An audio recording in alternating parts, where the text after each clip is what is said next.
Still Mills, what's the deal, man? Peep game, man. I just came all the way out to motherfucking work and ain't even ready. So I'm gonna head home all the way back to South Omaha and get me something to eat. I'm starving. But man, we gotta talk about Porter Crawford, man. First off, shout out Shawn Porter, man. There's really not enough you can say that you can say about Shawn Porter, man. This dude, he rises to every occasion. He's never been, anytime he's faced with a quote unquote impossible obstacle, he finds a way to show otherwise, man. Because of Shawn Porter, people stop being a Earl Spence. Shawn Porter is the chief architect of that. You dig? When Earl Spence was looking like this boogeyman, Shawn Porter's like, I got you. Let's run that. And made him look, like a deer in the headlights. He didn't look nearly as dominant and as fearsome as he did when he fought Shawn Porter, man. So good looking out on Shawn Porter, man. That dude is a warrior, man. I'm officially a fan of Shawn Porter. I became a fan of Shawn Porter the night he fought Earl Spence. I expected him to go in there and lose that fight, but I'm kind of rooting for Shawn Porter. I don't know why, man. I've explained it before. I'm not the biggest fan of PBC, like their faces. I'm not a fan of Wild. I'm not a fan of the Charlos. I'm not a fan of Tank. I'm not a fan of Spence. I'm not a fan of the fighters that they push. Because I personally feel like the opposition is better. You dig? I think there's better fighters that aren't getting pushed, even though, especially the Charlos, they've beaten a lot of the other PBC fighters, man. I'm a big fan of J-Rock. Jamal knocked J-Rock the fuck out. Even though he was getting outboxed, nonetheless, he landed timing beats everything. Timing is undefeated. So that's neither here nor there, though, man. But I'm a fan of the fighters that they don't push. You dig? And Shawn Porter is among one of those fighters that they don't push and promote like that. And so for him to go, for him to, and he said years ago, I always say this, he said years ago, I might have to fight this nigga Terence Crawford. I might have to fight this dude. Because he was like, yo, this dude is looking nice up here, bro. Like, he looking like he can't be fucked with up here, man. And he got me fucked up. He said that years ago, man. So I was never under this impression that Shawn Porter is ducking Bud. I was never under that impression. He's the only one that, wow, I think he was still a world champion when he said that. I might have to fight this nigga. Everybody else came up with excuse after excuse after excuse not to fight him, including Keith Thurman. And Keith Thurman is probably my favorite PBC fighter. They come up with every excuse to get out of a fight with Terence Crawford, except Shawn Porter. I might have to fight this nigga. I might have to fight this dude. So, shout out to Shawn Porter for fighting the good fight, man. Broner was still on fire when he fought him. Adrian Granados, who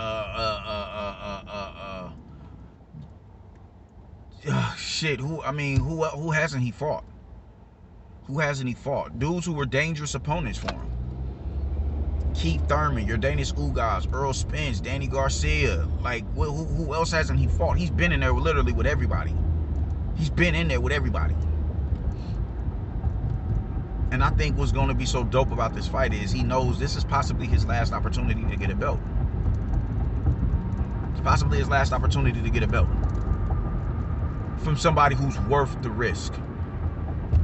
I don't see him going and fighting no goddamn Virgil Ortiz or Jaron Ennis as long as they're in the division. I don't see that. And they become a champion somehow. Then it's like, all right, cool. Let me go run it with these young bucks. But right now, some cats from my class, oh yeah, this is it. This is it. So I think we're going to get the best Shawn Porter that we've ever gotten. And I think Bud, because he knows what's at stake, he knows, all right, bro, like, I'm tired of everybody talking about my resume. Everybody got the most to say about my resume. I ain't this, I ain't that. I'm overrated. I'm a hype job. This is his time to show and prove why I'm top 5 pound for pound. This is it. This is it. So both of them is like do or die. If Bud loses this fight, it's gonna be so hard for him to get another fight at 47. It's gonna be hard because they're gonna be. Porter has been beat by Thurman. He's been beat by Spence. He's been beat by Kell Brook. And he lost to him, but we supposed to bow down and this nigga and kiss his ass? No, hell no. He knows that's at stake. And he knows the magnitude and the gravity of this fight. It's a big fight.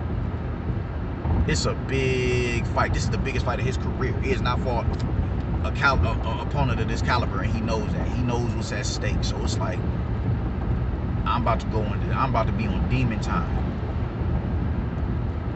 And we gonna be in the building deep in Vegas on the 20th of November.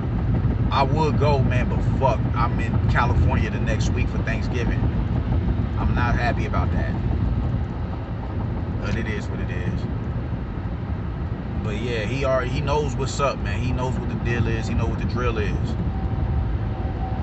Shawn Porter knows this is his last opportunity right here. So, hey, let's get into that. So this is gonna be it's gonna be a great fight, man. We can't thank Shawn Porter enough for being the warrior that he is. Because he's taking all odds on. He's taking on all challenges. And y'all can say he ain't elite or whatever the case may be. I get that, but the thing is this: the elite opponents, he's giving them hell, except Kell Brook. Kell Brook, came up with an elaborate scheme to blanket Shawn Porter's aggression, and it worked to his favor. But he's better than what he was in 2014, man. Thurman and Spence did not have that type of success against Shawn Porter. There's people who feel that they lost to Shawn Porter. So you can say, oh, he's lost every big fight that he's been in. I think, technically he has. But I think it's context to it, context and nuance to it that people are disregarding just to discredit him. And I don't think that shit is cool. And I think if Bud goes in here and beats Shawn Porter, they're going to try to... I don't see how you can discredit a win over a Shawn Porter. I think people need to look at that as what, like, all right, yeah, he lost, but look at the manner in which he lost in. It wasn't like he went in there and got ran over. The insurmountable pressure he's putting on these motherfuckers is like, yo. I mean, he's having people looking like, man, how do I keep this dude off me? Earl Spence looked like a deer in the headlights. Thurman had an easier time with Porter than Spence, but he still had Thurman working at a very high pace. Very high. These aren't unanimous decisions that he's losing. He's losing split decisions. I think that has to be considered. You have to take that into consideration. Because you're being dishonest if you're not. You're being very dishonest. He ain't doing me, he ain't this and he ain't that. He lost every big fight. Yeah, nobody can argue against that. But how did he lose the fight? Let's fully unpack how he lost the fight. And when you fully unpack it, you realize, all right, man, like, dude this ain't no cakewalk. He's up there with the elites. I don't give a fuck what nobody say. I've been saying this. I've been in since the Spence fight. I've been pushing for Shawn Porter because people just really, he's lost every big fight. He ain't elite. I disagree with that. He's losing, yeah, but it's also how is he losing? Because he's not going in there and just getting washed, and that's what people are not getting. So, shout out to Shawn Porter for taking on this this tough task at hand. Shout out to Bud for finally getting that fight that everybody wants to see. And shout out to you for that, man. I'm real happy for this fight. I can't wait for it to go down. I cannot wait for it to go down. And speaking of this fight, man, like, why would Tim Bradley get on there and say what it is that he said, bro? Like, that shit is corny. That's, Bud is your man, and you gonna sit there and say, why the fuck is this on pay-per-view? Like, nigga, the fuck is you talking about? It's a big fight. Shawn Porter's good enough for pay-per-view with Earl Spence, but he's not good enough for pay-per-view with Bud. You don't think a quarter of the motherfuckers who tune in to watch Bud for free on ESPN gonna tune in to watch him and Sean Porter? This may fuck around and do the same amount of numbers as Spence.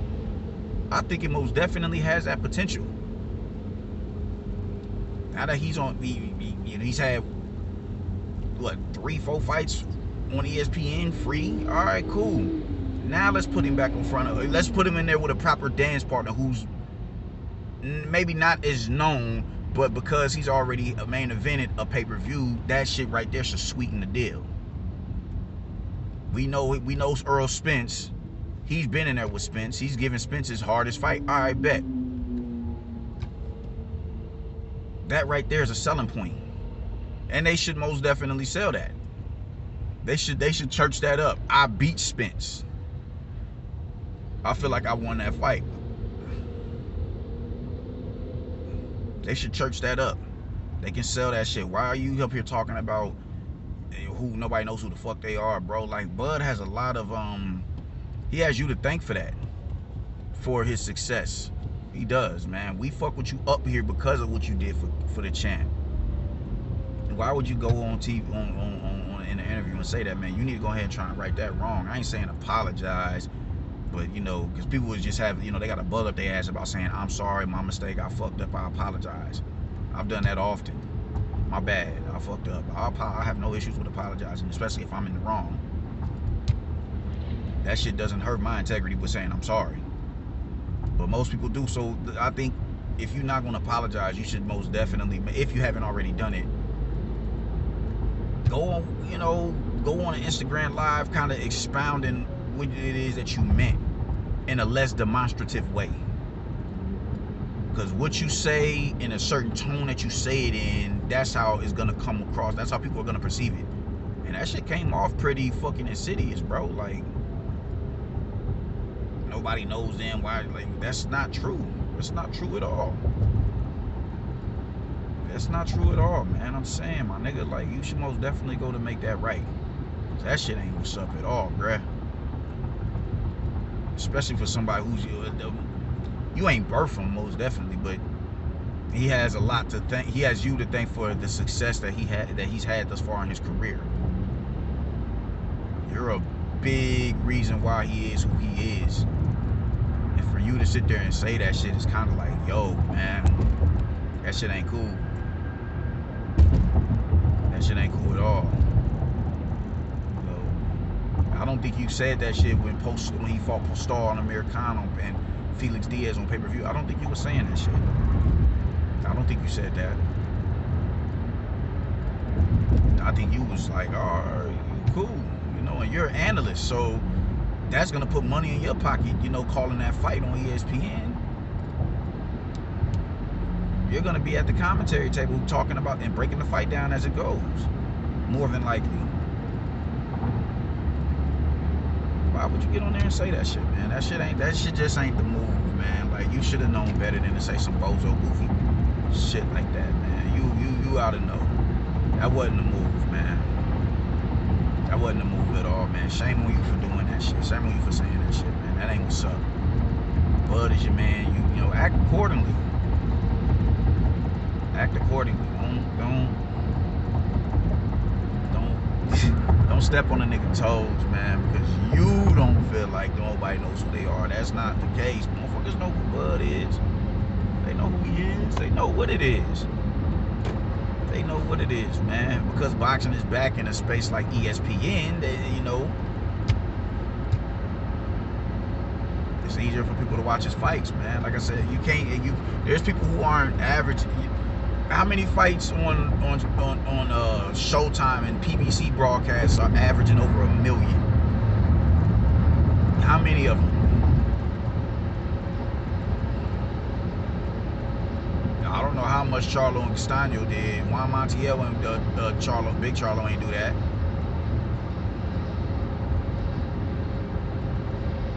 And come on, man, that shit is a big deal. What that man is doing on here for ESPN, that's a big deal. Motherfuckers is tuning in to watch this man get down. Shit, at my job, I'm coming to, you know, I deal with truck drivers delivering appliances coming from all over the country. I met a boy from Philly. Man, yeah, who the boxer up here? What's the boxer name? We had a nice little lengthy conversation off of that. People know who he is. It's just not to a point where it's just he's about to be getting mobbed in the street with motherfuckers asking him for his autograph. Man, that's not how he prefers to be kind of, you know, the ducked off type nigga, you dig? But people still, when they know who he is. People know who he is. Not to the degree of which he's just like a mega superstar.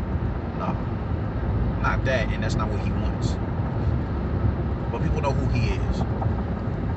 And because the Sean Porter running that shit with Earl Spence, a lot more people are more familiar with Sean Porter than you think. So why would you sit up here and say that shit, man? You gotta check yourself on that one, homie. I fuck with you, bro. I do. I think you're a dope analyst. Motherfuckers don't like you. Man, I don't like Tim Bradley, man. To get him off here. Why? I think he has a spot on analysis. He has the voice for it. I have no issues with Tim Bradley as an analyst. I don't have an issue with a lot of these analysts. I don't, man. When you can articulate yourself pretty well on the spot, on the go, you can unpack the shit properly. That's easier for the fans and the casuals to digest the information. They see what's happening in the fight better visually because of how you're breaking it down verbally. That is a dope analyst, and I think he possesses that skill. So I'm a fan of yours, man. I was fucking with you when you were fighting. You pissed me off with the Manny Pacquiao fight because I'm like, yo, that's some bullshit. They know he didn't win that fight, but the path that you took after becoming the champion, after beating Manny Pacquiao, that was a roller coaster of a ride, bro. Ruslan Provodnikov, yikes. But don't try to get in there and fight that motherfucker. You went there and you fought him. And beat him. Clearly beat him. Got a concussion over it. You out counterpunched Juan Manuel Marquez, who was one of the top counterpunchers in the business at that time. You out counterpunched him. You beat him. I was a fan of yours. It took me a minute to become that after the Manny loss, but hey, man, I'm like, yo, man, dude is nice. There was no denying who you was. So I fucks with you. But you gotta go and you gotta make that shit right with Bud, because you know that shit ain't a good look, Brody. That shit ain't a good look. Especially because that shit, man. That's your homeboy, you gonna do that shit to him, man. Come on, brother. Don't be that dude. Do not be that dude. Do not be him. Don't make that shit right, King. But yeah, that's how I'm feeling about it, man. Like and subscribe. Let me know what y'all niggas think, man. I'm out here. Peace.